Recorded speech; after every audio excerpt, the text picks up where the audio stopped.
તો હે નારદ, હવે અમારાથી આ ચોખા ચડે એમ નથી. બોલ. હે નારદ, છે કોઈ એવી આ દુનિયામાં આ ચોખા ચોડવી દે? નારદ મુનિ કહ્યું, હા હાલો તમને લઈ જાઓ. ત્રણે દેવી કે એવી છે કે હા અમારે જોવી છે ને, અમારાથી આગળ વધેવી કોણ છે? અને એમ કહેવાય છે કે નારદ મુનિ આ ત્રણેય દેવીઓને લઈ અને અંશાજીના આશ્રમે આવ્યા. આવીને ઉભા રહ્યા. સવારનો પોર. ભિક્ષાન દેહી. અંશાજી કહે ભિક્ષા પીરસે. નહીં નહીં દેવી, લ્યો આ ચોખા રાંધી દો. અને ચોખા જેવા અંશાજીના હાથમાં આવ્યા. અંશાજી વિચાર કરે કે ઓહો, આ તો લોઢાના ચોખા. કે કાંઈ વાંધો નહીં, આ કસોટી મારી નથી, મારા સતની કસોટી છે. એટલે એને ત્યાં ઉભા ઉભા અને ભગવાન સૂર્યનારાયણને પ્રાર્થના કરી, હે સૂર્યનારાયણ, તુભ્યમ નમો, જગત સાક્ષી, જગતનો સાક્ષી છો. મન કર્મ વચનથી મારા પતિ અત્રિ મહારાજની સેવા કરેલી હોય, પરપુરુષનું ધ્યાન ન ધર્યું હોય તો ચોખા રંધાઈ જાઓ. હાથમાં એમને ચોખા રંધાઈ ગયા. ચૂલા ઉપર ચોડવાઈ ન પીડ્યા. અને ચોખા લઈ અને નારદ ને આપ્યા. નારદ મુનિ ચોખા ખાતા ખાતા ત્રણેય દેવીઓ પાસે આવ્યા. લ્યો ખાઓ. જોયું ને, આમ હોય.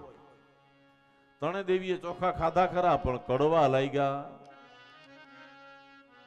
ઈર્ષાનો દેખાઈમાં બળે ને પેંડાય કડવા લાગ્યો. ત્રણેય દેવીની ઈર્ષા થઈ એટલે આપણા કરતા વધી ગઈ. હવે શું કરવું, હવે શું કરવું?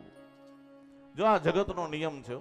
તમે આગળ વધતા હો ને એટલે તમારી સાઈડ તો કોઈ કાપી ન કે, પણ ટાટીઓ જાલીને તમને પછાડવા કેમ એ સમાજ કોશિશ જરૂર કરશે. કે હવે આપણે એક કામ કરીએ કે આપણે એના જેવી તો થવાની નથી, એને આપણી જેવી બનાવી દઈ, એનું સત તોડાવી નાખીએ એટલે આપણા જેવી. ત્રણેય દેવતાઓને ફરિયાદ કરી કે આનું સત તોડાવો. ત્રણેય દેવતા કે દેવી ધ્યાન રાખજો, પરિણામ ભયંકર, ગમે તે પરિણામ આવે, બાકી અમારે એનું સત તોડાવવાનું છે. અને ઘરવાળા હઠ કરે એટલે પછી શું કહેવાનું થાય વિજયભાઈ? એમાં નો હાલે. બોલો કૃષ્ણ કનૈયા. ત્રણેય દેવતાઓ ઉપડ્યા અને મારા દાદા તેમ કહેતા, એ સીમાડે ભેગા થયા. એ રામ રામ, એ રામ રામ. કલા કઈ બાજુ? એ કે તું જાસ ને હું આવું છું, હાલ. બ્રહ્મા વિષ્ણુ મહાદેવ ત્રણેય દેવતાઓ આજ શરીર ઉપર એક પણ વસ્ત્ર નથી, ભભૂત લગાડેલી છે. અને આમ હાથ કરપાત્રીના રૂપ ધારણ કરી અને ત્રણેય દેવતાઓ સવારના પોરમાં સતી અનસોયાને એજી આંગણે આવ્યા બ્રહ્મા વિષ્ણુ મહેશજી.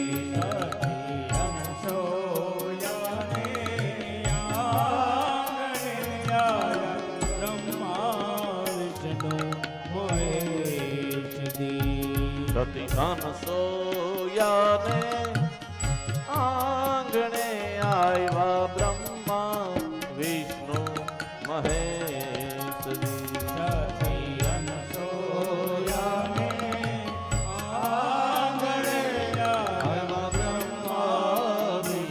સતી અનસોયાને આંગણે આવ્યા બ્રહ્મા વિષ્ણુ મહેશજી.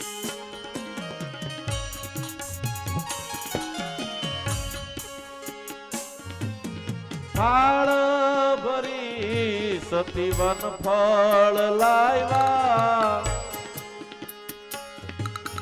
લ્યો ને જોગેશ્વર રાય. થાળ ભરી સતી વન ફળ લાવ્યા. લ્યો ને જોગેશ્વર રાય. ફળફૂલ લઈ અને અંશુજી આવ્યા. ત્રણ દેવતાએ શું કીધું? બાંધી ભિક્ષા અમે લેતા નથી. બાંધી ભિક્ષા અમે લેતા નથી. એ વસ્ત્ર તજો મોરી માત રે. સતી અનસોયાને આંગણે આવ્યા બ્રહ્મા વિષ્ણુ મહેશજી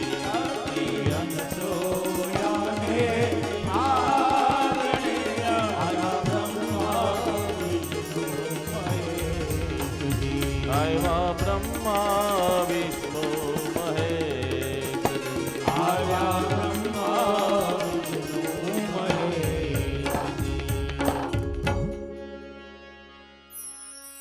દેવી તમારા શરીર પર વસ્ત્ર છે ત્યાં સુધી અમે ભિક્ષા નહીં લઈએ, વસ્ત્રનો ત્યાગ કરીને ભિક્ષા આપો. આ સાંભળતાની સાથે અંશયાજી વિચાર કરવા લાગ્યા, ઓહો આ તો મારા સતની કસોટી છે. તણે સંતો આવ્યા છે, માગણી અભદ્ર છે, પણ શું કરું?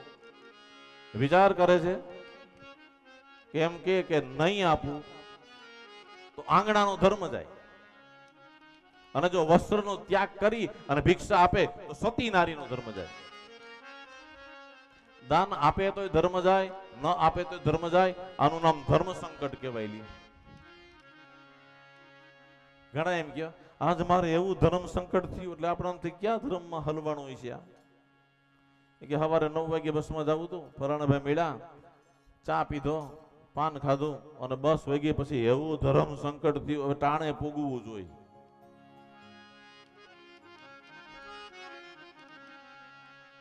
માટે ધર્મના એ રક્ષા માટે સંકટ આવે, ધર્મ માટે સંકટ આવે.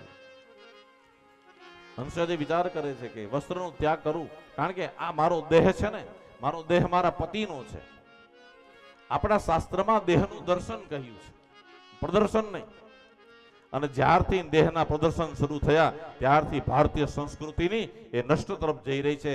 બહેનો, માતાઓ, આજ આ કથા સાંભળ્યા પછી પ્રતિજ્ઞા ધારણ કરજો કે અંગ દેખાય એવા વસ્ત્ર નહીં પહેરી. આટલી પ્રતિજ્ઞા લો એટલે તમને ભાગવત કથાનું ફળ મળી ગયું.